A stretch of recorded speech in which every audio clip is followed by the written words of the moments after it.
It might be the most difficult and shortest highway problem in western Montana, but with traffic to and from Glacier National Park soaring in recent years, it's a complicated problem which desperately needs a solution to save lives. During his tenure as Missoula District Administrator, Ed Taves and his team with the Montana Department of Transportation have accomplished an amazing amount of work. A majority of the Kalispell bypass was finished. Major freeway interchanges have been built. Dozens of bridges restored or completely replaced on I-90, in the Bitterroot, and in Missoula. Even the dilapidated bridge at Hungry Horse is gone. But just west of there is a project which still needs a fix. And Taves, who's retiring from MDT to go into the private sector, says Badrock Canyon is extremely difficult. Perched at the bottom of the cliff between Columbia Mountain and the Flathead River, it's a highway where lives have been lost and solutions haven't been found. If you go behind the guardrail and look up at Columbia Mountain, there's this large ledge up there.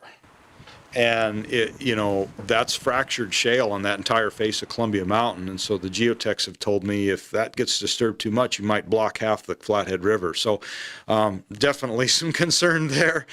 The problem is essentially one of space. If you can't do a traditional cut on the mountain, how do you find room for the 4-lane straighter highway that's needed? We could do, say, a cantilevered structure throughout part of that canyon, but that makes the project cost $30 million. That's hard to justify for a rural section of highway for 1.5 miles. If we could do, say, an earthen retaining wall, it could cut the cost in half. That is doable.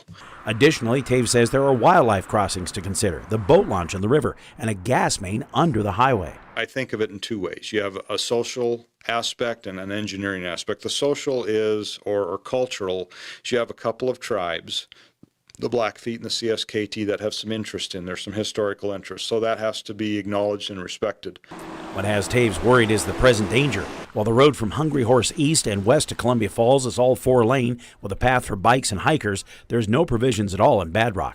But he says at least US 2 on either side is finished. If we can figure out a way to navigate doing some work on the riverside and staying out of the rock areas, you have a fundable project at some point, and that's and that needs to happen, because as traffic increases more and more and more, and also bicycle and pedestrian traffic with the shared use path, that becomes more and more dangerous and more of a safety issue in the summertime, and that's something that we just need to avoid.